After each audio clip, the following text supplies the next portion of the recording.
माजी आमदार अशोकराव जांभळे व सामाजिक कार्यकर्ते गुड्डू शेख यांचा गणेशनगर भागात पाहणी दौरा.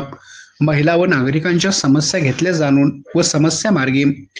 माजी आमदार अशोकराव जांभळे व सामाजिक कार्यकर्ते गुड्डू शेख यांचा गणेशनगर भागात पाहणी दौरा केला. या प्रसंगी नागरिकांच्या अडचणी व समस्या जाणून घेतल्या.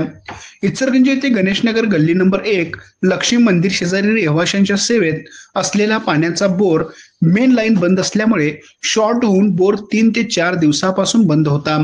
महानगरपालिकेकडून 4 ते 5 दिवसांनी पाणी येत असल्यामुळे याचा त्रास स्त्रियांना मोठ्या प्रमाणात होत होता.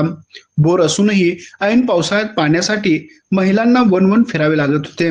माजी आमदार अशोकराव जांभळे आणि सामाजिक कार्यकर्ते गुड्डू शेख यांचा गणेशनगर भागात पाहणी दौरा दरम्यान नागरिकांनी त्यांची समस्या सांगितली. या प्रसंगी संबंधित अधिकाऱ्यांनी सूचना करून संबंधित काम मार्गी लावण्याचे आदेश माजी आमदार अशोकराव जांभळे, सामाजिक कार्यकर्ते गुड्डू शेख यांना दिले. त्यानंतर लगेचच सामाजिक कार्यकर्ते गुड्डू शेख यांनी संबंधित MSCB अधिकारी व महानगरपालिका बोर दुरुस्ती विभागाशी संपर्क साधून तात्काळ बोर चालू करून घेतला. संबंधित काम तात्काळ पूर्ण झाल्यामुळे भागातील नागरिक, विशेषतः महिला वर्गात माजी आमदार अशोकराव जांभळे व गुड्डू शेख यांचे आभार मानले. सदर काम जलद गतीने पूर्ण झाल्यामुळे भागातील नागरिकांमध्ये समाधानाची भावना व्यक्त होत होती. आमच्या प्रतिनिधीसह पाहत रहा